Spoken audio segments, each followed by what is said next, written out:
As many of you know, AT&T has continued to cut retirement benefits over the last few years.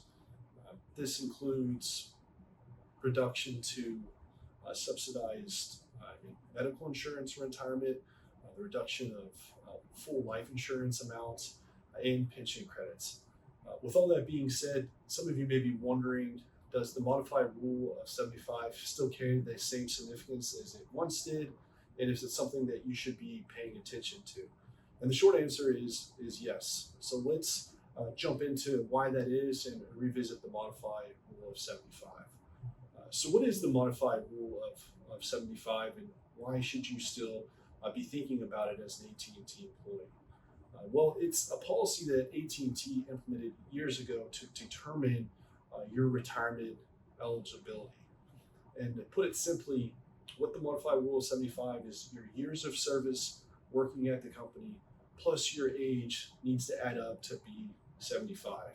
And if it doesn't, then you don't reach your full retirement eligibility or your full service pension.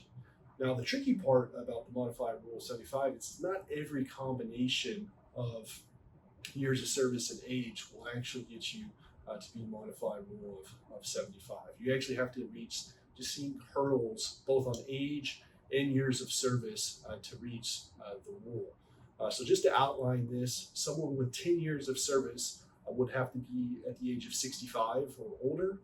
Someone at 20 years of service would have to be at age 55. Someone with 25 years of service would have to be age 50. However, there would be a discount applied for every year before age 55. And then for those of you who have 30 years of service, if you're on the bargain side, you can retire at any age. If you're on the management side, there's still an early discount factor applied for every year you retire before age of 55. So all that to be said, there's still a lot of things and nuances to pay attention to within the modified rule of 75. So why does it still matter, and why is it so important?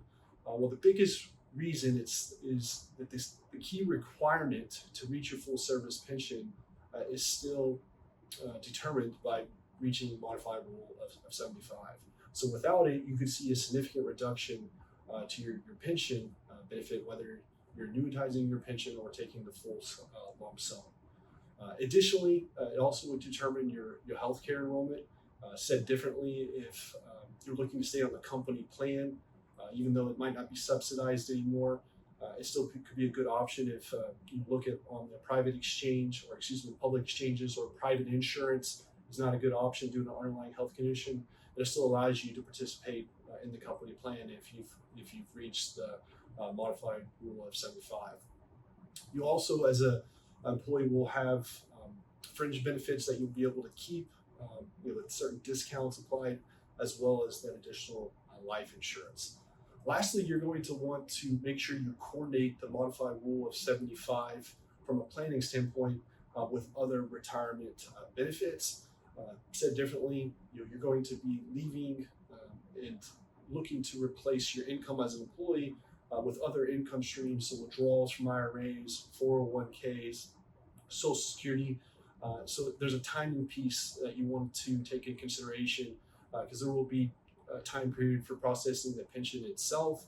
And when you start to take that cash flow, you want to make sure that it matches with your other benefits. Some of you may actually not be retiring and just looking to pursue other opportunities. So again, you're going to want to know where you stand within the modified rule of 75, so you know what you're leaving on the table, and you can use that in your negotiations with other companies or other opportunities that you're pursuing. So if this video has been helpful, feel free to hit the like button, subscribe to the future videos, and as always, thank you for joining, and I look forward to seeing you in the next video. Thank you.